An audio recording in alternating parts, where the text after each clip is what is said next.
Okay, okay, thank you. Okay, well, student, good morning, all of you. Good morning, sir. Good morning, sir. Good morning. Good morning, sir. Good morning, sir. Good morning, ma'am. Good morning. Okay, student, देखिए आज का जो हमारा topic है skill in teaching का। देखिए हम जैसे कक्षा में देखते हैं कि जो आपने कक्षा में देखा भी होगा कि भाई सभी बच्चे एक समान नहीं होते, एक स्तर के नहीं होते।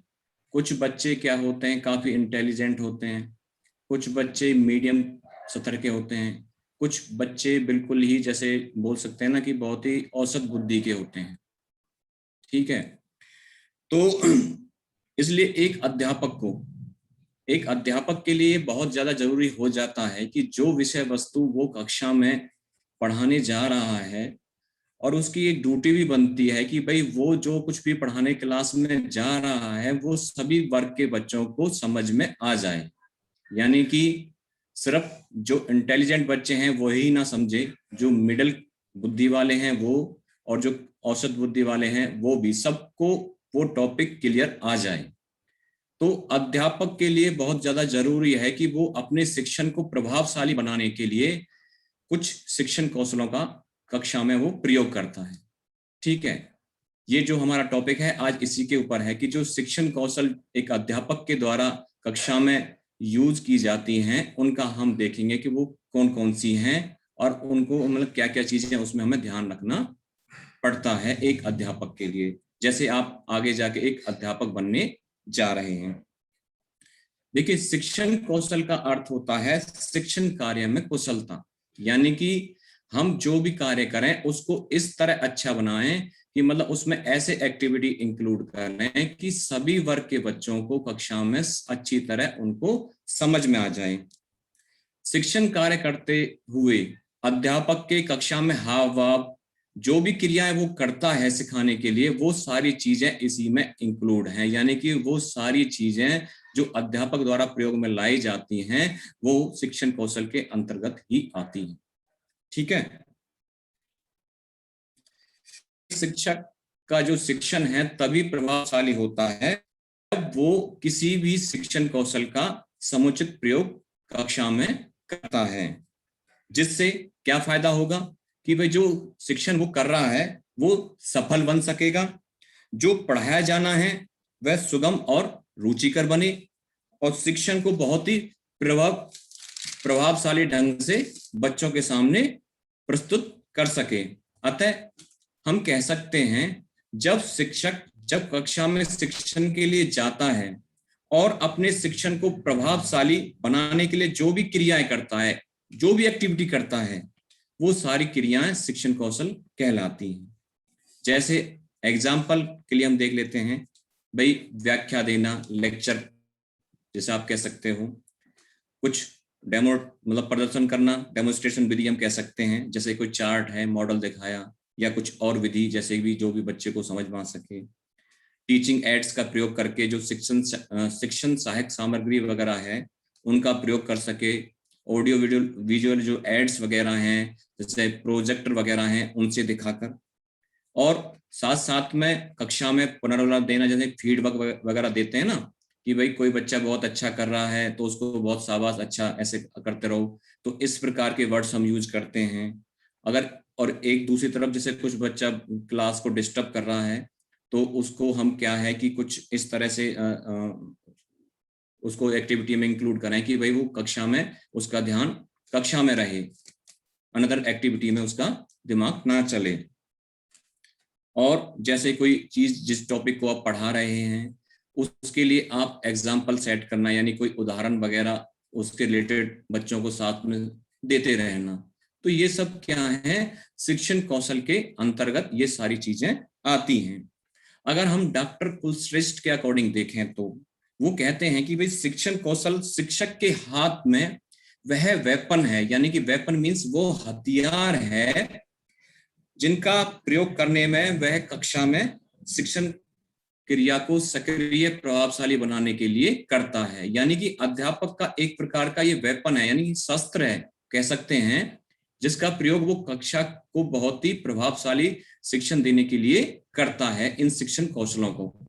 ठीक है, शिक्षण कौशलों में अध्यापक और छात्रों की जो सक्रियता है वो मतलब कि दोनों की बराबर की होती है, यानी कि दोनों उसमें प्रॉपर सक्रिय होते हैं। जितना अध्यापक होता है इस शिक्षण कौशलों को यूज करने में, उतना ही जो छात्र हैं वो भी उसमें इंक्लूड होते हैं, क्योंकि इससे क्या है, जो विषय वस्तु है बहुत ही सरल और आसानी तरह से समझाई जा सकती है। और यह जो अध्यापक का लक्ष्य है छात्रों को सिखाने का, कि भाई आज मुझे इस कक्षा में 40 मिनट की कक्षा में मेरा ये लक्ष्य है कि मैं ये बच्चों को सिखाऊं, ये एक अध्यापक का लक्ष्य है। और इसी 40 पीरियड की जो क्लास में एक बच्चे का लक्ष्य है कि जो अध्यापक सिखा रहा है उसको मैं प्रॉपर ढंग से सीखूं। तो इसमें क्या है, दोनों की जो सक्रिय भागीदारी है वो बराबर की होती है। ठीक है, आशा है आपको इस शिक्षण कौशल का थोड़ा सा क्लियर हो गया होगा कि शिक्षण कौशल हो। अब हम बात करते हैं कि कुछ शिक्षण कौशलों के प्रकार देखते हैं कि कौन कौन से शिक्षण कौशल हैं, कौन कौन से इंपोर्टेंट्स हैं आपके सिलेबस के अकॉर्डिंग भी, वो हम उनके बताते हैं। जैसे सबसे पहले हम बात करते हैं प्रस्तावना कौशल, जिसे इंग्लिश में बोलते हैं इंट्रोडक्शन स्किल्स। ठीक है, अभी हम सिर्फ नाम देख लेते हैं, उसके बाद डिटेल्स में थोड़ा सा आगे देखेंगे। दूसरा है आपका प्रश्नीकरण स्किल्स, यानी कि क्वेश्चनिंग स्किल्स। तीसरा है आपका स्पष्टीकरण कौशल, यानी एक्सप्लेनेशन स्किल्स।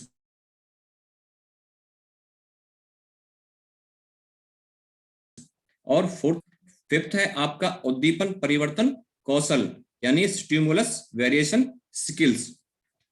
सिक्स्थ है आपका पुनर्वलन कौशल, यानी कि रीइंफोर्समेंट स्किल। और 7 नंबर पर आपका है श्यामपट्ट कौशल, यानी कि ब्लैक बोर्ड स्किल्स। एनसीईआरटी ने भी आपने सुना होगा एनसीईआरटी के बारे में, उन्होंने इस 7 स्किल्स को ही इंपोर्टेंस माना है। लेकिन और जो जैसे कि एलन गेज वगैरह हैं, जो इसके जो महान शिक्षा शास्त्री हुए हैं, उन्होंने कुछ और जो शिक्षण कौशल्स हैं उनके बारे में भी बताया है।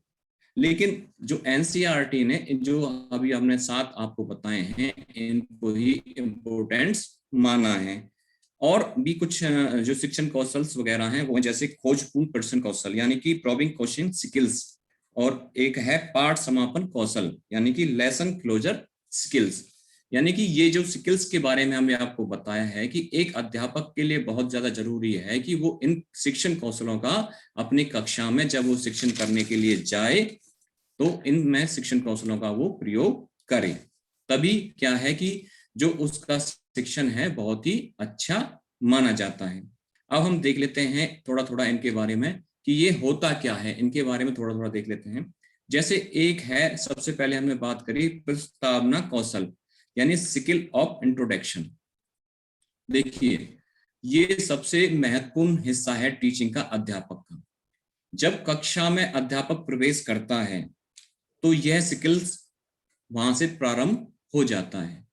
इंट्रोडक्शन से आप समझ गए होंगे कि भाई ये कक्षा में जाने से पहले का स्किल्स है, यानी शिक्षा में एंटर करते ही इसका शुरुआत हो जाती है। इसमें इस स्किल्स में अध्यापक की जो भूमिका है बहुत ही महत्वपूर्ण मानी जाती है, यानी बहुत ही इंपॉर्टेंस मानी जाती है।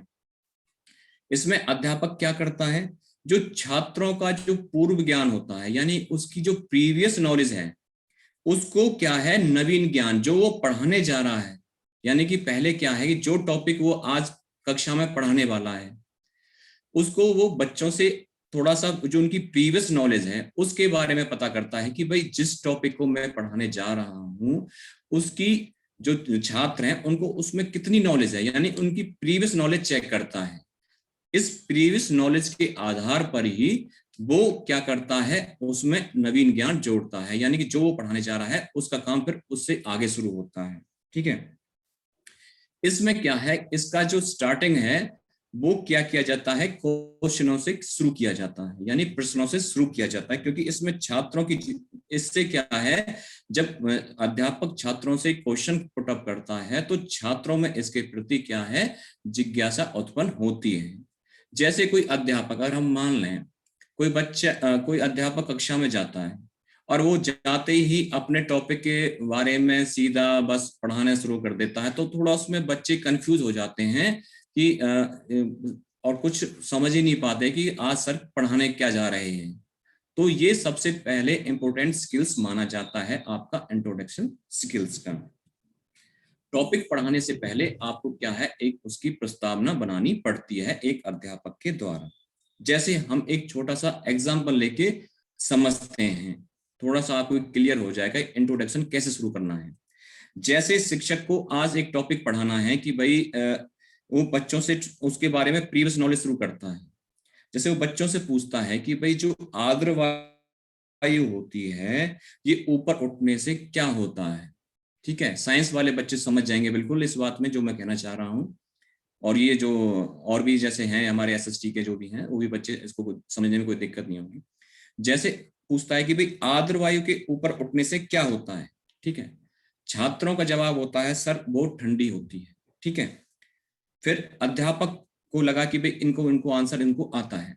फिर वो नेक्स्ट क्वेश्चन पे जाता है कि भाई चलो बताओ ठंडी होने पर जो आर्द्रता है ये किस रूप में बदल जाती है। ठीक है, बच्चे उसका जवाब देती हैं सर ये छोटी छोटी बूंदों में बदल जाती है। यानी कि अध्यापक को फिर लगा कि भाई इनको और भी नॉलेज है। फिर वो और थोड़ा सा डीप में जाता है, वो पूछता है अच्छा ये बताओ इन सूक्ष्म जल बिंदुओं को क्या कहा जाता है। तो बच्चे जवाब देते हैं सर वर्षा। टीचर को लगा कि भाई इनको और भी नॉलेज है, तो फिर और डीप में जाता है। वो पूछता है कि बच्चों बताओ कि वर्षा कैसे होती है।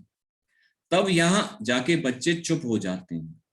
तो अध्यापक को पता चल जाता है कि बच्चों को सिर्फ यहां तक ही पता था, अब उसका मेन काम है कि भाई उनको बताएं कि वर्षा कैसे होती है। यानी कि जो आपने रिसाइकल देखा होगा, इसका जो वाटर चैन वगैरह देखा होगा, तो उसमें रिसाइकल का जो चैप्टर आपने पढ़ा भी होगा, तो तब अध्यापक शुरू करता है कि भाई वर्षा कैसे होती है। तब शिक्षक का जो शिक्षण कार्य है वो शुरू होता है। यानी कि ये उसका अब तक इंट्रोडक्शन चल रहा था। उन्होंने बच्चों से उसके बारे में प्रीवियस नॉलेज चेक करी कि भाई इसमें बच्चों को कितना आता है। बच्चों ने जहां तक जवाब दिया टीचर का वहां तक वो संतुष्ट हुआ। उसके बाद जहां तक जवाब उसको नहीं मिला तब वहां से टीचर ने क्या किया, आगे पढ़ाने शुरू किया। ठीक है, क्योंकि उससे पता चल गया कि बच्चों को प्रीवियस नॉलेज है इसके बारे में, तो वो बताना कोई फायदा नहीं है। तो जहां तक उनको नॉलेज है वहां से आगे बढ़ने का आगे अध्यापक का काम है।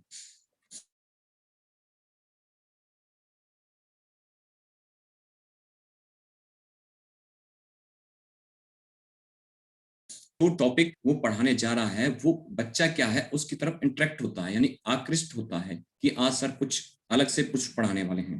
ठीक है, इसमें छात्रों को क्या है कि जैसे हमने बात करी प्रीवियस नॉलेज चेक की जाती है, फिर उसको क्या है नवीन ज्ञान यानी कि न्यू नॉलेज उसको प्रोवाइड करी जाती है।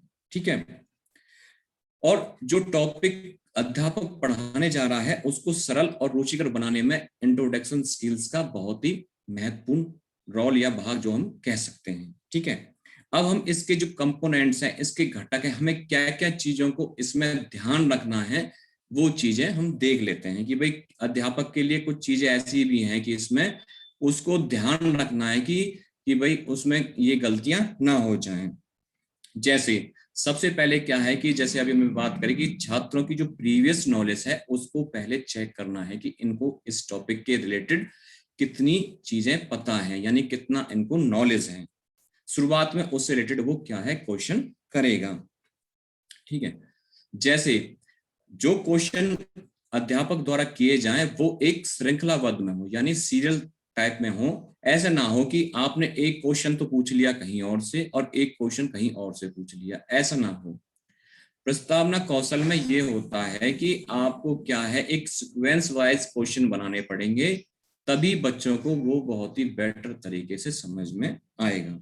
ठीक है, हो सके तो अध्यापक को क्वेश्चनों की शुरुआत बहुत ही इंटरेस्टेड क्वेश्चनों से करनी चाहिए ताकि बच्चे उसकी तरफ क्या है इंटरेक्ट हो, यानी कि उसकी तरफ आकृष्ट हों कि भाई सर ने आज कुछ अच्छा टॉपिक लिया है।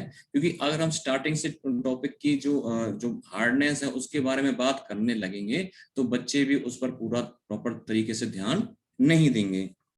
और एक अध्यापक के लिए क्या करना है इसमें, जो ज्ञात है यानी जो बच्चों को पता है उससे अज्ञात की ओर बढ़ना है,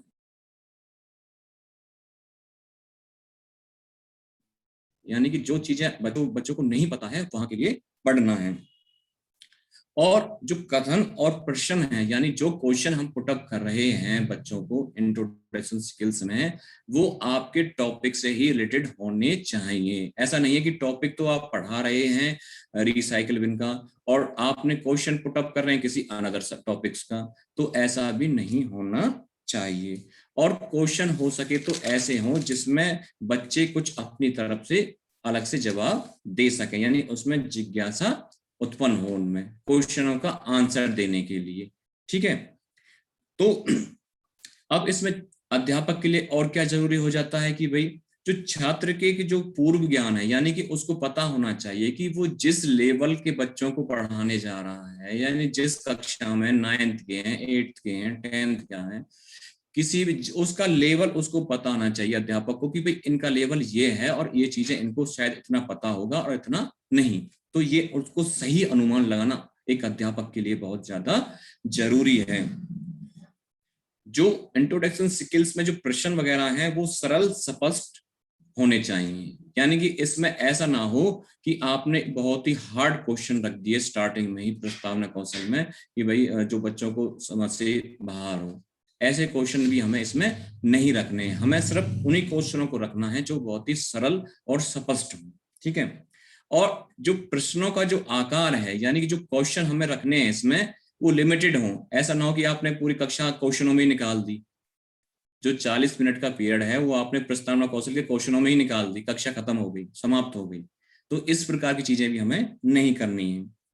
आगे बात करें कि जो प्रस्तावना कौशल में यानी कि इसमें क्या है कि क्वेश्चन ऐसे रखें कि उसके द्वि अर्थ ना हो, यानी कि कभी कभी अध्यापक पूछना कुछ और चाहता है और बच्चा समझ कुछ और जाता है, तो ऐसे जो क्वेश्चनों के जो दो अर्थ निकलते हों तो इस प्रकार के क्वेश्चन भी हमें इसमें नहीं रखने हैं।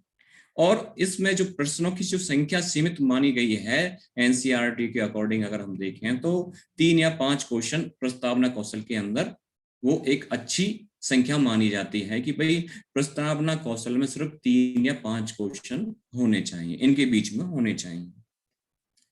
और प्रस्तावना कौशल का जो टाइम है वो कम से कम हमें लेना है, क्योंकि ये स्टार्टिंग का टाइम है कक्षा में जाने से बाद अध्यापक का, तो हमें इसमें कम से कम टाइम लेना है।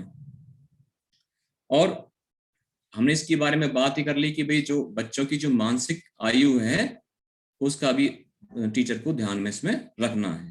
ठीक है, तो ये हो गया आपका इंट्रोडक्शन स्किल्स जो अध्यापक कक्षा में प्रवेश करने के दौरान शुरू करता है। ठीक है, अब हम एक नेक्स्ट स्किल्स पे चलते हैं, वो है आपका प्रशिक्षण कौशल यानी कोचिंग स्किल्स। ठीक है, ये थोड़ा प्रस्तावना और कोचिंग स्किल्स थोड़ा सा मिलता जुलता है, तो इसमें आप कंफ्यूज ना हो।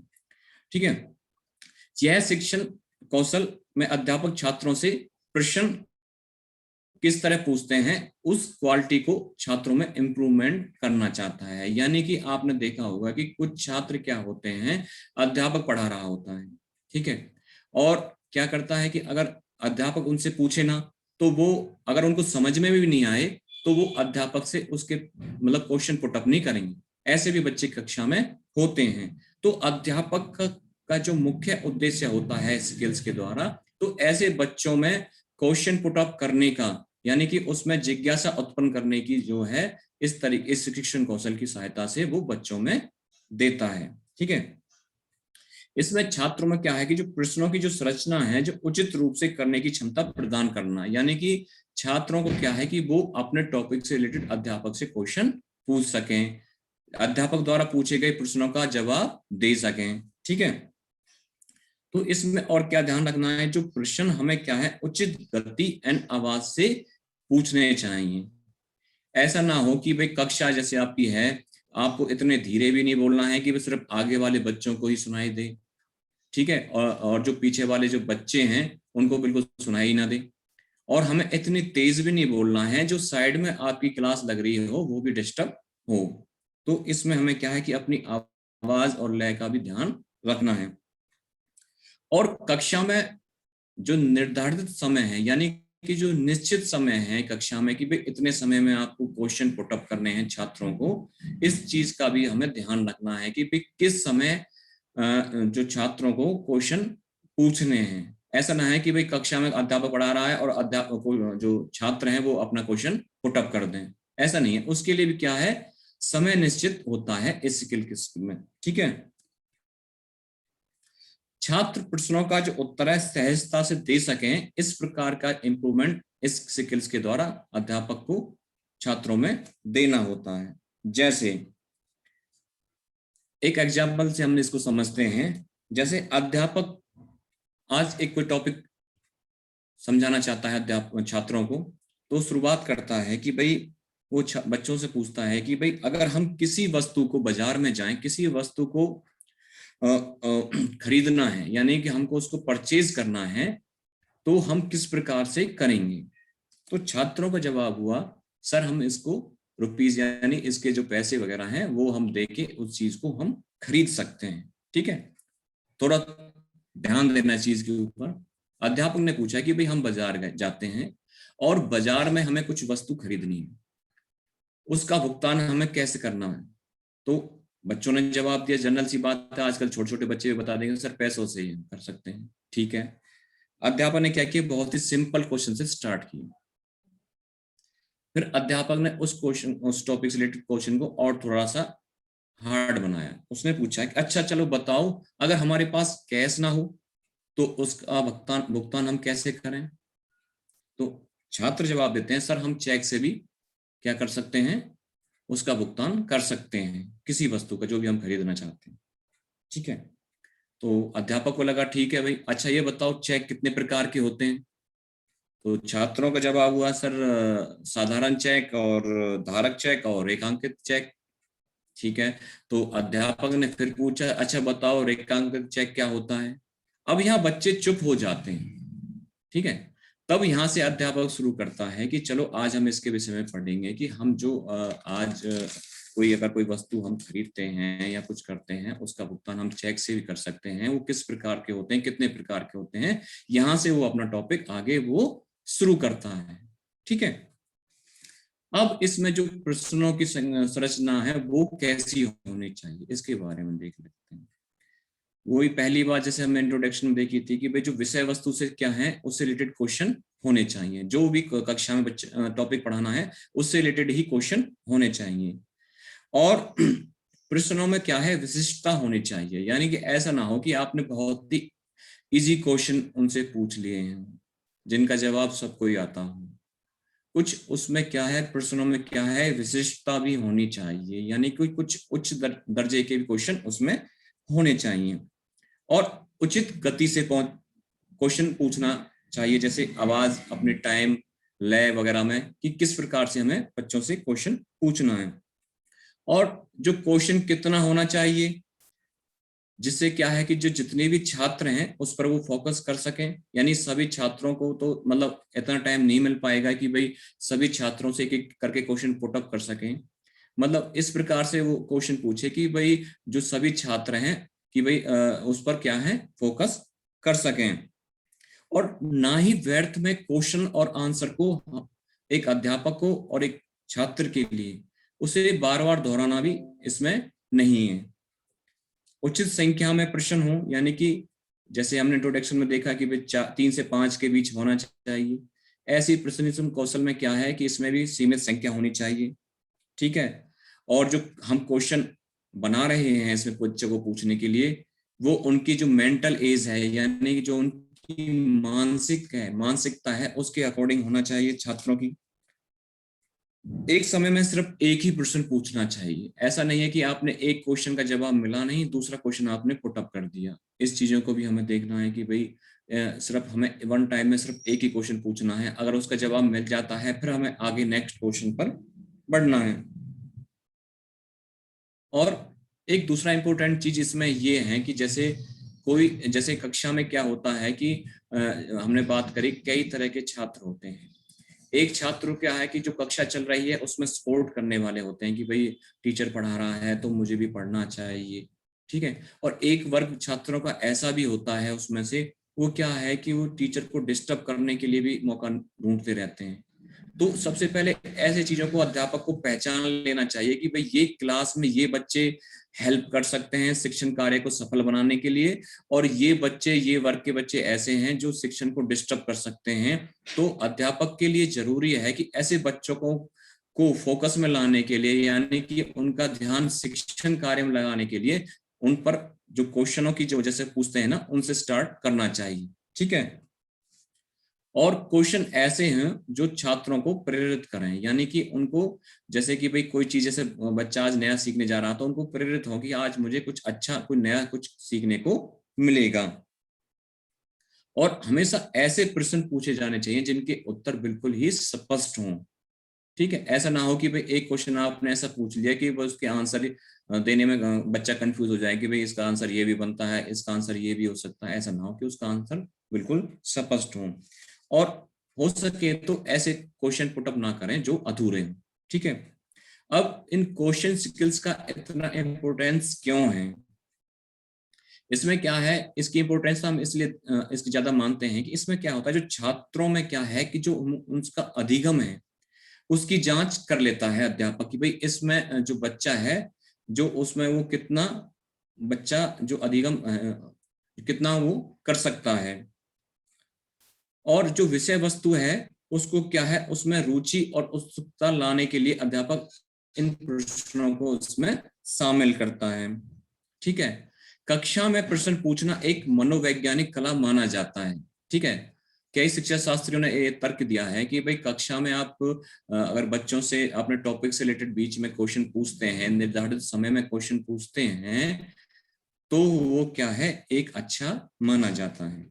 इससे क्या है कि जो छात्रों की जो कमजोरियां हैं, जैसे बच्चों को टॉपिक समझ में आ भी रहा है या नहीं आ रहा है, जो उनकी कमजोरियां हैं वो भी पता चल जाती हैं अध्यापक को।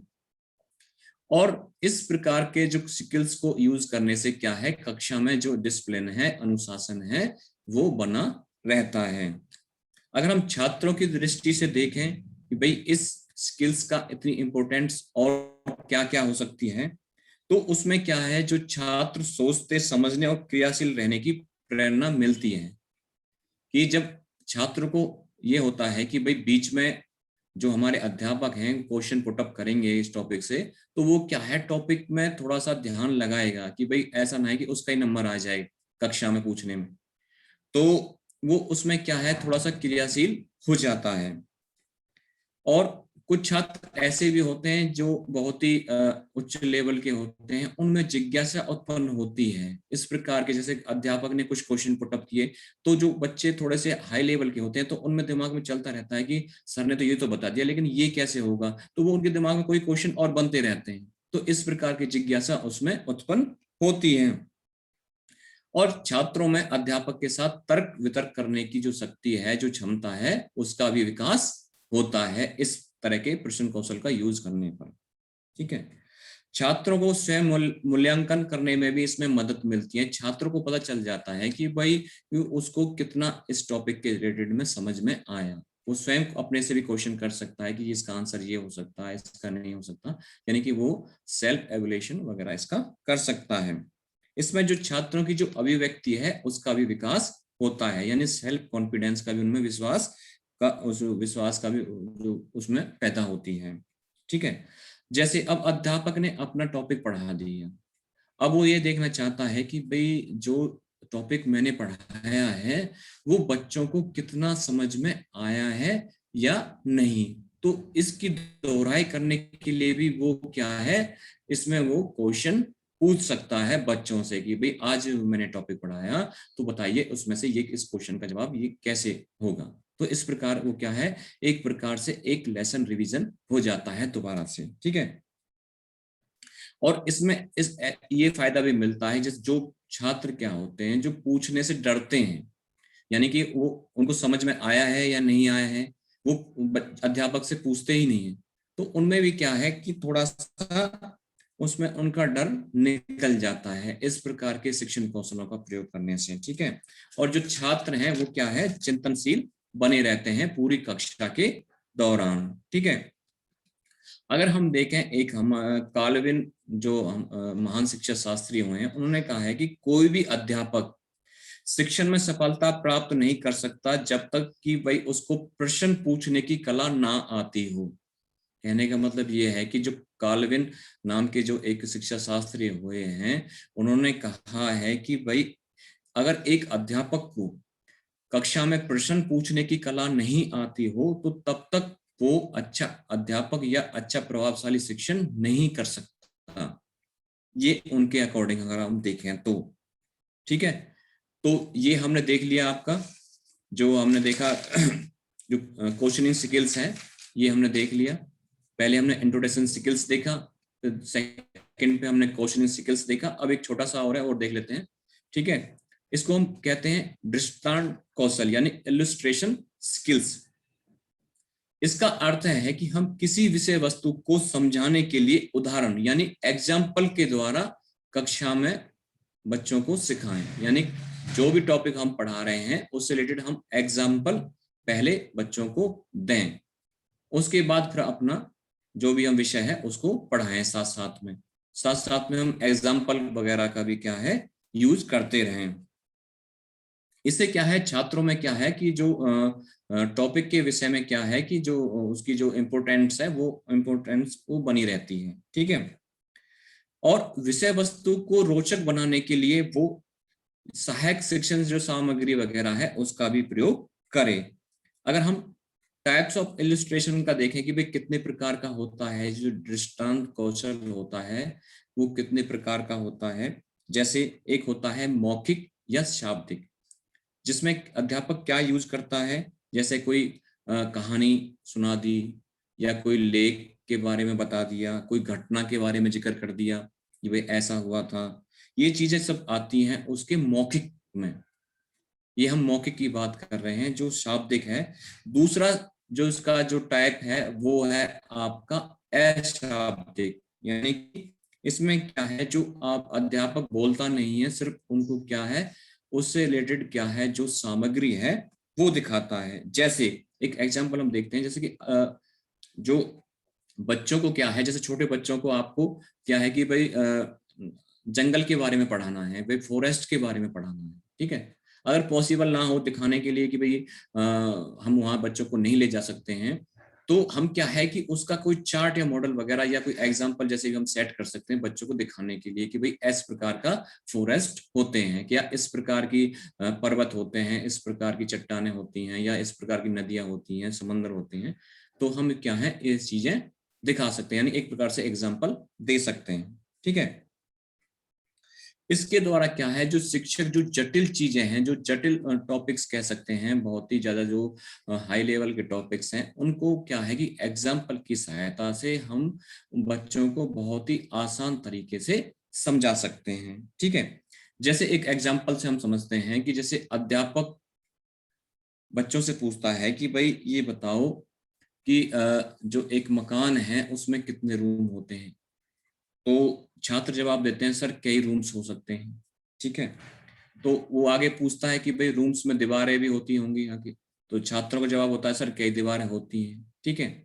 अब अध्यापक पूछ लेता है उनसे कि भाई दीवारों में जो ईंटें हैं वो कितनी होती हों। तो छात्र जवाब देते हैं सर कई ईंटें होती हैं। तब अध्यापक उनको बताता है कि जैसे मकान में कई कमरे होते हैं, कई दीवारें होती हैं और दीवारों में कई ईंटें वगैरह ब्रिक्स वगैरह होती हैं, उसी प्रकार जो हमारा मानव शरीर है उसमें कई अंग तंत्र होते हैं। जैसे मान लो उस टॉपिक को अध्यापक पढ़ाने जा रहा है, जैसे कि ह्यूमन बॉडीज के पार्ट्स ऑफ बॉडीज पढ़ाने जा रहा है, तो वो शुरुआत इस प्रकार के एग्जाम्पल से स्टार्ट कर सकता है, ठीक है। अगर हम इसके कंपोनेंट्स देखें कि भाई जो हम स्किल्स के द्वारा हम पढ़ा रहे हैं, इलस्ट्रेशन जो स्किल्स है इसके द्वारा अध्यापक पढ़ा रहा है, तो उसमें हमें क्या क्या चीजें ध्यान रखना है। जैसे कि जो उदाहरण है वो सरल हो, यानी कि ज्यादा टिपिकल ना हो, बच्चे की समझ में आने चाहिए, ऐसे एग्जाम्पल हमें सेट करने हों, ठीक है।